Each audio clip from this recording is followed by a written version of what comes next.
France has plunged into a political crisis after a no-confidence vote brought down the government of Prime Minister Michel Barnier. The National Assembly's lower house debated two motions brought by the hard left and the far right in a standoff over next year's austerity budget. Now this after Barnier on Wednesday forced through a social security financing bill without a vote. The National Assembly approved the no-confidence motion by 331 votes. A minimum of 288 were needed. Wednesday's was the country's first successful no-confidence vote since defeat of Georgia's Pomedo government in 1962. Well, Barnier now has to tender his resignation and that of his government to President Emmanuel Macron. He is expected to do so on Thursday morning, and that's according to French media. Barnier's government's 3-month tenure will be the shortest lived in France's modern republic. Part of the left and the far right, they have also called for Macron's exit, which the French president has ruled out, insisting that he will serve the rest of his term until 2027. Macron, who just returned from Saudi Arabia, will address the French people at 7 p.m. local time. That's according to his office. He will need to appoint a new prime minister for the second time after July's legislative elections, which led to a deeply divided parliament. It comprises 3 major blocs: Macron's centrist allies, the left-wing coalition New Popular Front, and the far-right National Rally. And well, for more on this, we are now being joined live by Terrell Jones from California.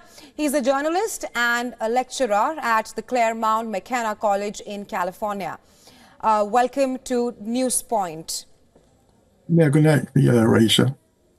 Right. Now, Mr. Jones, France is heading towards a new year without a budget or a government. Give us a sense of what happens next in France. Yeah.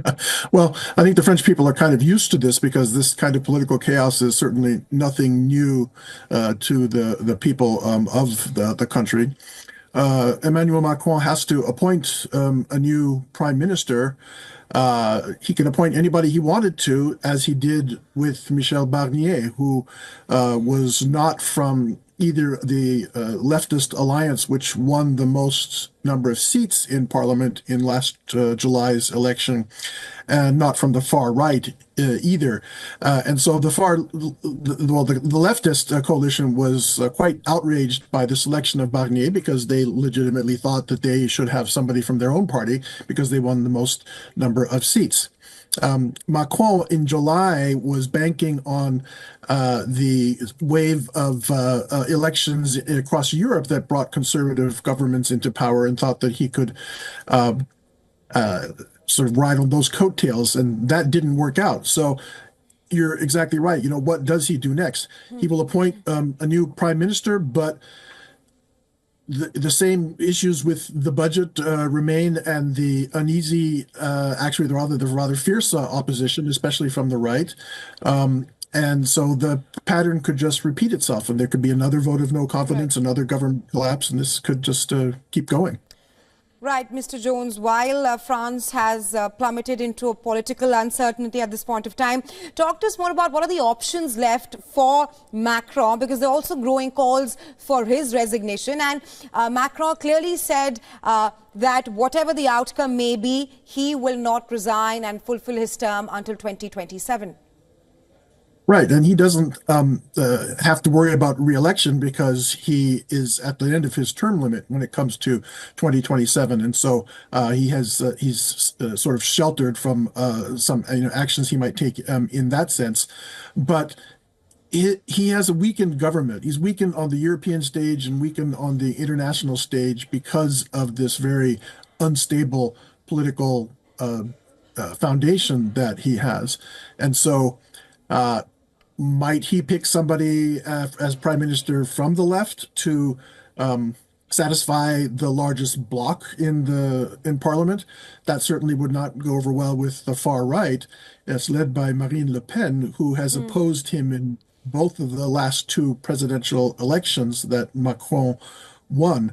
And so she's certainly trying to jockey to be in a position to do better in 2027 or earlier if she's able to force an early presidential election or if Macron decides to resign. But it leaves him in a weakened position on the world stage at a time when there's a lot of crisis, when a lot of energy for France had come from areas Right. affected by the Russia-Ukraine war, and of course the uncertainty in the Middle East, where France has many connections, such as in Lebanon. And so what kind of voice and what kind of power and credibility can he convey on the world stage?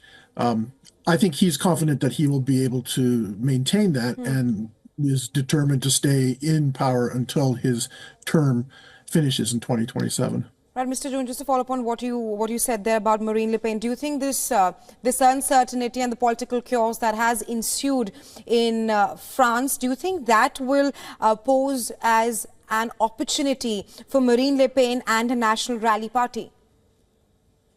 Well, it certainly can because, as I said, the Macron's government is weak. Marine Le Pen has lost twice in presidential elections. Does this mean that she would lose again in a third?